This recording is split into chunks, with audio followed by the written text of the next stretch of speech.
శ్రీ శ్రీ శ్రీ ఆచార్య ప్రబోధానంద యోగీశ్వర్ల వారికి జగద్గురు అయిన శ్రీకృష్ణ భగవంతునికి నమస్కరించుకుంటూ త్రైత సిద్ధాంత భగవద్గీతలోని 3 ఆత్మల వివరం గురించి మనం సంపూర్ణంగా తెలుసుకుంటున్నాం. ఆత్మ సంయమ యోగము అనే అధ్యాయంలో 13వ శ్లోకం గురించి తెలుసుకుందాం. సమం కాయ శిరోగ్రీవం ధారయన్నచలం స్థిరః సంప్రేక్ష నాసికాగ్రం స్వం దిశాచన్నవలోకయన్. ఈ శ్లోకము బ్రహ్మయోగము గురించి తెలియజేశారు. భావము: శరీరము, శిరస్సు, కంఠము మూడింటిని సమముగా అచంచలముగా నిలిపి తన దృష్టిని నాసికాగ్రములో నిలిపి ప్రక్క దిక్కులు చూడకుండా ఉండవలెను.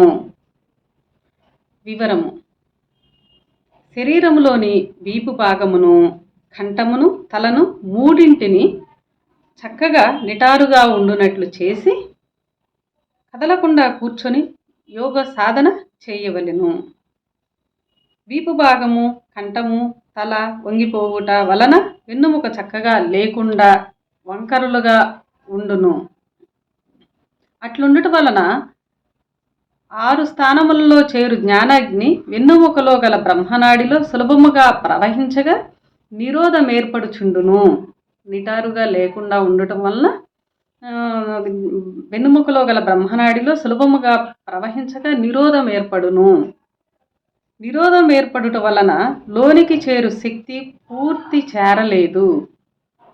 1 గంటకు చేరు శక్తి 1.5 గంట కాలము చేరును.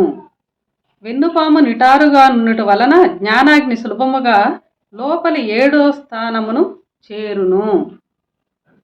అందువలన వీపు, తల, కంఠము నిటారుగా పెట్టి కూర్చోమన్నారు. తల నుండి వెన్నుముక వంగకుండుటకు తగిన ఆసనము పద్మాసనము. పద్మాసనము వేసి నిటారుగా కూర్చున్న సాధనాపరుడు తన మనోదృష్టిని నాసికాగ్రమైన కనుబొమ్మల మధ్య స్థానములో లోపలి భాగమున ఉంచవలెను. కనుబొమ్మలకు సమతలములో శిరస్సు మధ్య భాగమున మనోదృష్టిని కేంద్రీకరించవలెను. ఇట్లు కేంద్రీకరించుట వలన మనస్సు ప్రక్క విషయముల మీదకి పోకుండా వాటి మీద దృష్టి లేకుండా పోవును. పక్క విషయముల మీదకి మనోదృష్టిని సారించక తల మధ్య భాగములో చూపు కలిగిన వాడు ఎట్లుంటాడు అని రాబో శ్లోకంలో ఇంకొంత వివరంగా తెలుసుకుందాం. అందరికీ నమస్కారం.